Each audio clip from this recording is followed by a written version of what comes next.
The ISI. What is it and why is it feared? My name is Ashley, and I'll be helping you today to understand the importance of why the ISI is so feared by the Pakistani people.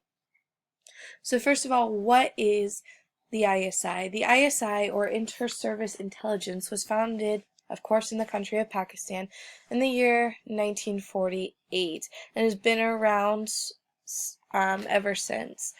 Mostly, it's known as the Pakistani's government backbone for most of its actions and events that it has taken.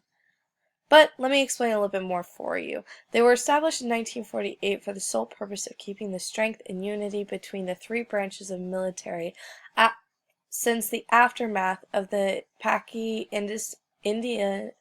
India War of 1947 and 1948. The government didn't like how the three branches had coincided together.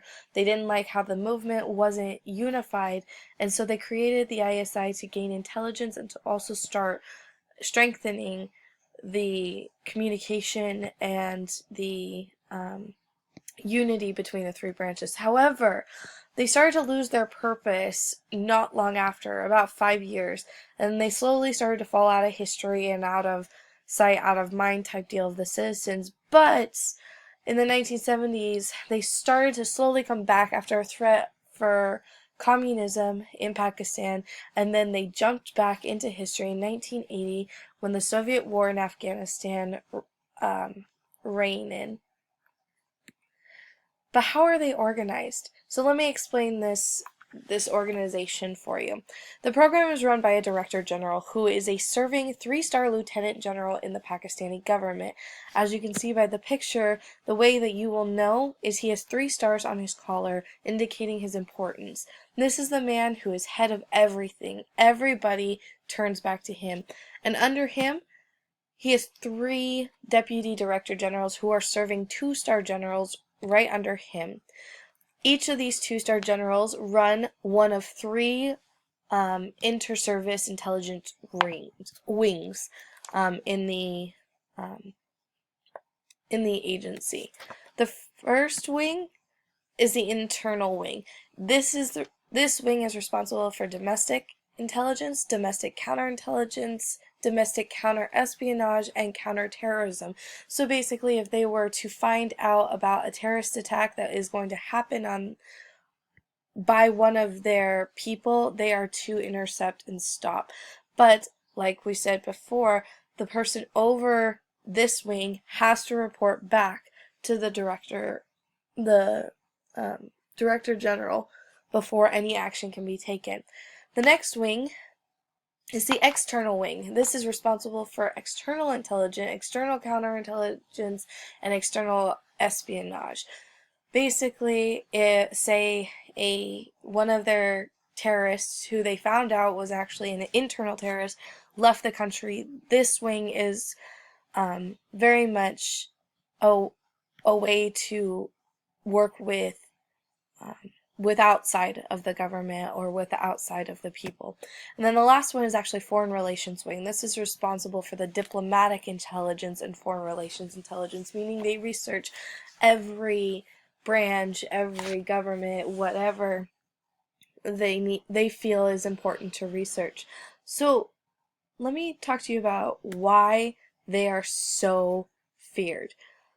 Now, they are known to not only help the government in keeping information and stuff like that, but they are also known for some very popular scandals in Pakistan.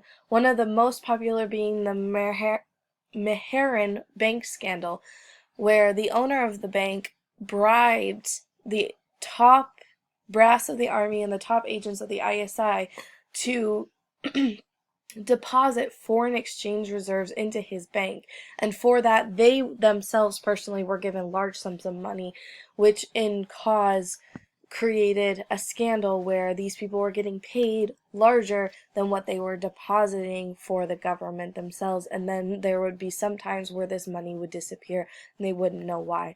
In 1998 1980, they were involved in literally changing the government. They had found out about an assassination attempt on the president, and they, instead of stopping it, they let that be, and after the assassination had taken place, they did what they call a bloody coup, meaning they went in and they took out all of the government and they replaced it with an Islamic government. The reason these people are so feared is because they are very, very powerful people, and the citizens are scared. Meaning, if a powerful 3-star general can get in there with his beliefs and everything will be changed. And the people are really scared for the day that they get somebody who's worse than ever in there and who actually puts himself as the new president or takes over. There's a reason that these people are to be feared.